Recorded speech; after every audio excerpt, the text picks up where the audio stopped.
All right.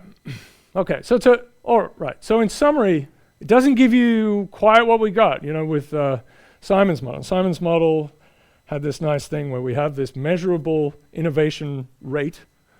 And for small innovation rate, you get something that looks like you get an exponent, Zipf exponent of 1, which is a gamma of 2 for the size distribution. And that matches up pretty well with reality, right? So that was the powerful thing there. Of course, optimization is all over the place, right? It's happening in all sorts of systems. If you think about what's going on in evolutionary systems, lots of things. And there's lots of incommensurate pieces trying to be optimized. So that's a really, it's not a simple thing. People change language because it's fun. They make cryptolex, so no one can understand them, right? Yeah.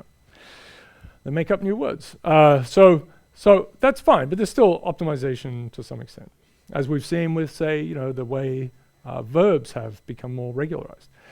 So it's not super convincing, and it depends a little too much on the definition of cost, and here's the micro problem with this. We can't go in and say, this is really what a word costs, right? Like, if you have like fluid mechanics and you have a parameter in your equations, which is viscosity, you can go and measure it. Innovation rate, you can go and measure it, right? That's what you want to be able to do. Temperature matters in your thing. You want to be able to measure that independently and then stick it in your equations. Okay, so this is just just quickly to say, this is the end of Mandelbrot's paper. There was a little discussion, and I just want to point out this thing. Mandelbrot, says this thing. So this is something axiomatic that will all right, so there's no evidence of any direction of evolution in language, right? It's pretty interesting.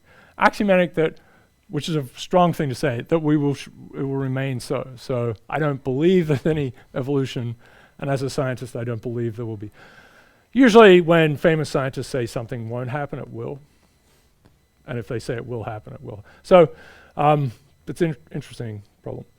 Anyway, Mandelbrot wasn't quite as rude as he was to Simon here in his response, and you don't have to worry about this too much. But, this is this view that language develops in essentially a purely random manner. I mean, that's just bananas, right? Anyway.